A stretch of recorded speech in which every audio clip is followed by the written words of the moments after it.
It's the Aew Dynamite Go Home show for Full Gear, and you would probably need to be on a bag of gear in order to enjoy this show. It wasn't very good. It's never very good. That's the problem with AEW.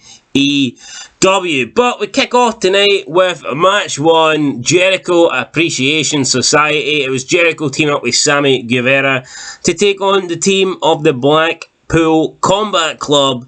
The two members were, I can't even fucking remember. It was Daniel Bryan and Claudio Castagnoli, because let's be honest, Wheeler Yuta doesn't fucking matter. I haven't even seen Wheeler Yuta in weeks. Where is the guy? I don't really care where he is. Look, it was a tag team match to start the show, and it went about 25 minutes. Just unnecessary. I mean, considering these guys are going to have a fatal 4-way at the pay-per-view, did this really need to go as long as it did? I don't think so. You know, move after move, near fall after near fall. Eventually it ends with Jericho swinging the bat. I forget the name of the bat. Alfie or something. What does he call his bat? He calls his bat Alfie or some fucking shit like that. Christine, I don't know, he calls it something. Judas is it? I don't care, right? He swings a bat at Claudio Castagnoli ducks, then locks him in the sharpshooter, and Jericho taps. So there you go, your winners are Claudio Castagnoli and Daniel Bryan, and the Blackpool Combat Club get a wee bit of momentum before the pay-per-view this week. It didn't interest me, so let me know, guys, if you thought this was a great match. Personally, I didn't give a shit. We then go backstage. We see like Sting. He's driving a car. It's weird. He's like driving in the fucking country. And then we look at Jay Lethal and Sonjay Dutt. And then like Jeff Jarrett just storms in and tells them to shut up. And he's like, Sting, it's showtime. So he's basically stealing Sting's catchphrase from like 25 years ago. Like, where is this going? So I believe they're having a tag team match at the pay-per-view. It's going to be Jarrett and Sonjay Dutt. No, Jarrett and Jay Lethal versus Sting and Darby Allin. Like, but I mean, why? Like, what's the fucking point? Honestly, why? I don't even. Why are these guys fighting? Why has Jarrett got a problem with the wee skinny guy, the emo dude? Why has Jarrett got a problem with him? Why is Jarrett and Sting reuniting a rivalry from like 25 years ago? All right, 15 years ago if you want to count what they did in TNA. I don't understand why there's a tag team match here. Surely, with Sting and Jarrett, this should be built up properly. You know, these two, why can't we just have Sting versus Jarrett one-on-one and actually have a proper fucking feud with a built-up match? But instead, I don't even know why they're fighting, and it's going to be a tag team match with, I don't really mind Jay Lethal, but who gives a fuck about 120-pound Darby Allin? Nobody, man. Look at him with his gaby, skinny fucking trunks on and his black tights. I mean, go fuck himself, man. Belongs in a gay bar, not a wrestling company. Then we move on. We get the Acclaim's premiere of their new single. It was a bit weird. So we had the Acclaimed with Billy Gunn. And not with Billy Gunn, with the Big Show. The Big Show was dressed as like Captain America or something like this, and he was speaking like Hogan. So he's probably trying to mock Hogan here. Don't know why. Why is Big Show mocking Hogan, apart from the fact that Hogan was a massive draw and got over and is an icon, and Big Show's just a big fucking sack of shit, really, at the end of the day. I mean, what's Big Show ever done? Seriously, I think he could be one of the most overrated people of all time. Now, he's considered a legend, but see, you think about it, what legendary moments did Big Show really have? Apart from his debut and you looked up and you thought, oh, he's pretty big. Apart from that, I mean, I can't think of great things that the Big Show done. He had numerous title reigns. They all sucked. I'm not a big fan of the Big Show. But anyway, they're talking. The phone goes. There's like this wee kid's phone. And you've got two black guys pretending to be Swerve and Keith Lee. They phone up and they ask Captain America, what's the chances of Swerve and Our Glory beating the Acclaimed at the pay-per-view? They say 0, so the black guys at home start crying, and then they do the rap video, and it's like, I wasn't a big fan of it. I thought it was fucking lame, if we're being honest. So maybe someone liked this. I wasn't one of those people. This moved us on then to match 2 of the night. Anthony Bowens versus Swerve Strickland. in another match that felt like it went on way too long. You've Strickland, he hit this brainbuster on Bones, and then he does like this like running like insecurity shining wizard kick, and they marked out as if it was going to get the free count, but the kick looked fucking pathetic. I reckon a 6-month infant child would have kicked out of this kick. That's how bad it looked. But they were trying to pretend as if it was going to put Bones away. He kicks out at 2.5, and I mean, he barely touched him. How can this be a finisher? See, even Shawn Michaels hit you with the switching music, it looked like your chin had fucking left your face and it went into a different orbit. But with this move, it was pathetic. But yeah, I mean, who cares? Swerve Strickland sucks. This fucking tag team sucks. AEW sucks, let's be real. But what a horrible kick maneuver here for Swerve Strickland. Anyway, Swerve wins with a Swerve Stomp 1-2. Driver seals, I don't know, fuck it. He wins with a driver. He got a 1-2, then he picked him up and hit another move. Then we have Tony Schiavone. He's in the ring with Samoa Joe. Samoa Joe says he's surprised that people are shocked about what he did to Wardlow, because he says that Wardlow was running his mouth, and he pissed him off because Wardlow failed to recognise that Samoa Joe is the most dangerous man in the world, and Samoa Joe is just going to refuse to sit around and be a victim. Then Powerhouse Hobbs comes out and he says that Joe's late to the party. He's been kicking Wardlow's ass for several weeks. Joe wants a piece of Hobbs, but then before anybody can get a piece of anybody, Wardlow comes in. He comes from behind. He comes through the crowd. He attacks Joe.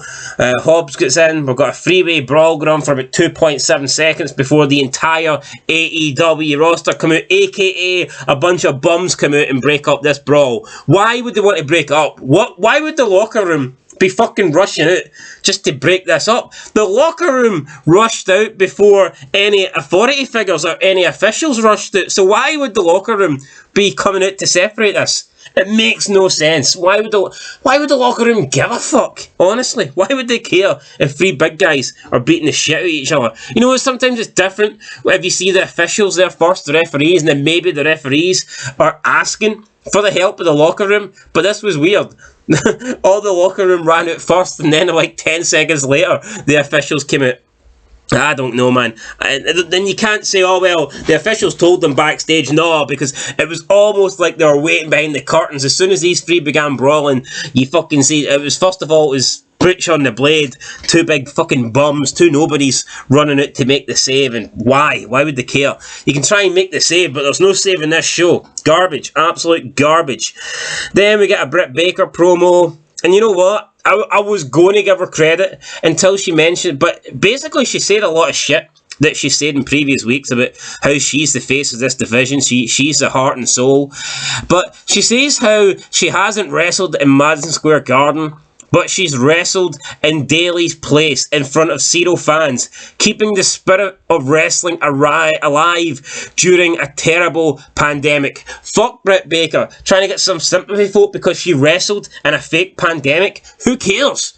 Who fucking cares? Does that make her good because she had a match in front of nobody during fucking COVID? No, Austin's the man. He's the one that main events WrestleMania. Britt Baker, get back in the kitchen. Nobody cares that you had a match in front of nobody just because there were some stupid restrictions going on with the COVID fucking fake pandemic, man. You know what I mean?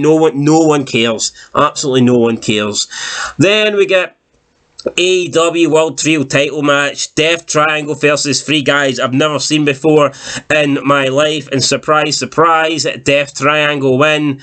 Like, when it's an established team, when it's the champs, fuck me, they're not even an established team, they're the actual champs, or the trio champs.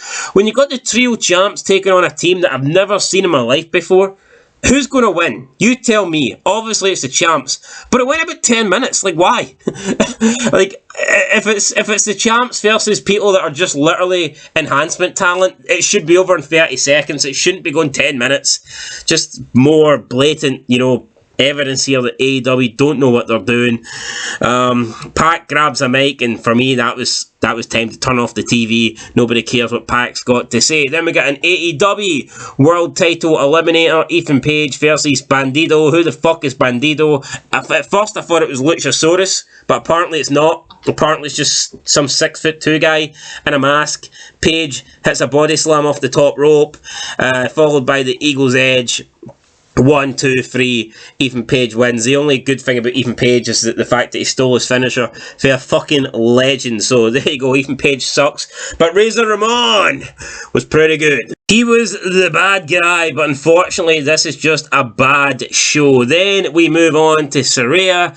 She is backstage with Renee. Saraya says she chose to come to AEW because she wants to be the best, and at the moment the best is Britt Baker, so just fucking garbage. Saraya last week was burying Britt Baker, saying how Britt Baker's beaten nobody but QT's fucking, trainers and all this stuff. Yeah, QT's students, basically saying that she's beaten nobody. A bunch of released people from WWE, a bunch of bums, but now, tonight, this week, she's saying that Britt Baker is the best.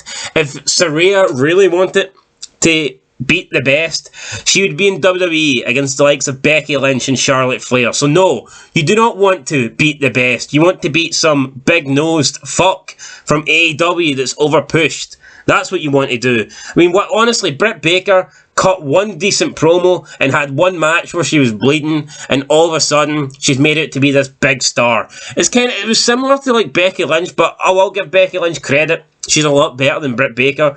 But you remember, as soon as fat ass Nia Jax busted open her nose and there was blood, I mean, everyone just made it as if Becky Lynch was this like fucking epic legend, and she's not really. It's dumb. Wee bit of blood, man, and people just pretend that you're the greatest thing to ever live. It doesn't make any sense to me. Match number 5, main event, interim world title eliminator, Toni Storm versus Anna J.A.S. Anna J.A.S. has got a nice ass, but that's pretty much all I've got to say positive about this one. Toni Storm wins with the Texas closer leave. This was really fucking weird. So, Nah, fuck weird. This was garbage. Let's be honest. So, right, Storm beats Anna Jay. She taps out with the cloverleaf, and then we get Jamie Hayter rushing out to the ring. You've got Britt Baker and Rebel behind her, but Jamie Hayter is rushing to the ring as if she is like she cannot wait. She's rushing to the ring to get there. It's like there's a fucking deadline. It's like she wants to beat the shit out of Toni Storm. She gets in the ring, looks at Toni Storm. They're face to face, and then she leaves. Like, what the fuck? If you were why the fuck were you in that much of a rush to get to the ring if you're just going to look at her and leave? I mean, you could have fucking face called her and looked at her, then fucking put the phone down. Like, what was the point of this? She literally ran into the ring as if she couldn't wait to get her hands on her. She got in the ring. She just literally looked at Toni Storm. Toni Storm held the belt up. They looked at each other, and then she did a 180 and left. I mean, what is this? Absolutely retarded. What sense did it make? None. The show's garbage. Speaking of garbage, main event time. Moxley hits the ring, says that there's something wrong with him. He likes pain, he likes adrenaline, he likes the fighting, he's addicted to it. He wants to know who MJF is. Then he says he did some research. He says MJF took the summer off. He won a poker chip in the worst ladder match ever. Blah blah blah. This was garbage. This is a fucking horrendous promo. Then the Firm come out with Stokely Hathaway. They get in the ring, they attack Moxley. Regal does absolutely nothing. Regal just lets Moxley get his ass kicked. Then MJF comes out, makes a save. MJF single-handedly beats up about 6 guys. And then when MJF finishes beating up the guys, you've got Regal standing over Moxley, protecting Moxley.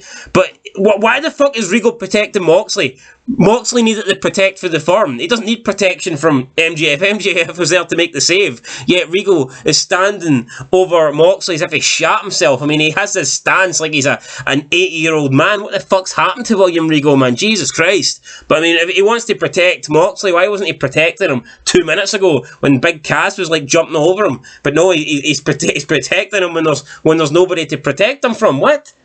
Terrible. Absolutely terrible.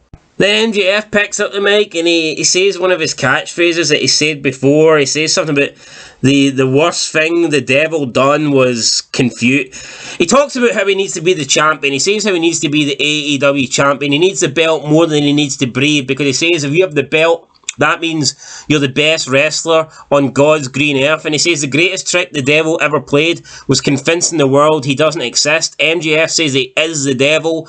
Moxley says if MJF can't find it within himself, he will reach in and pull it out himself. And that was it. That was the end of the promo. It's like, really? MJF still claiming to be the devil? He's such a devil. He's such a bad guy. He came out to help Moxley, who was getting beat up tonight. I mean, what? A devil is not what I would refer to MJF as. Can you imagine Triple H in his heel run? Triple H runs out to save somebody. Oh, I want you to be fresh when I fight you at the pay-per-view. No. Fuck me, Triple H was putting bounties on Goldberg's head because he wanted Goldberg to be injured. He paid Batista money so that Goldberg had a broken leg, so that Triple H would have an easy fucking match when he took on Goldberg for the world title. He didn't want to go into the match with everything fair, with everything level, with everything 50-50 and everyone fully fit. I hate this show. Fucking hate it. MJF says he's a devil. He's not the devil. He's a guy that cuts a couple of heel promos and can't keep the WWE out of his name. That's all MJF is. This show was shit. I'm going to give it a 0 out of 10. It was horrendous. I hope John, as much as I dislike MJF lately, I hope he wins, man. John Moxley absolutely sucks. They need to get the belt off him. Why is he a 3-time world champ? Seriously, I wouldn't even give him the belt once. The guy fucking sucks. Worst member of the Shield by far, and he's married to the worst WWE commentator fucking ever. They both suck. Might make a video on why they both suck, but yeah, 0 out of 10 for me. Horrible end to the show here. MJF's calling himself the devil, but yet he came out to save Moxley for a beating. How can he be the devil? What? Are you serious? Are you absolutely serious? This show sucked, guys. Let me know your thoughts down below. Yeah, probably will do predictions for Full Gear. Don't want to watch it, but you know what? I'm committed, so I'll make sure the pay-per-view gets watched, but I'm sure it will be shit, so you could probably not watch it and not miss anything. But make sure you tune in here for the review. Rampage will be up on Saturday morning, as will SmackDown be, and yeah, more wrestling coming to the channel soon. But until then, until next time, been Fog Wrestling, I'll catch you in the next one. Peace.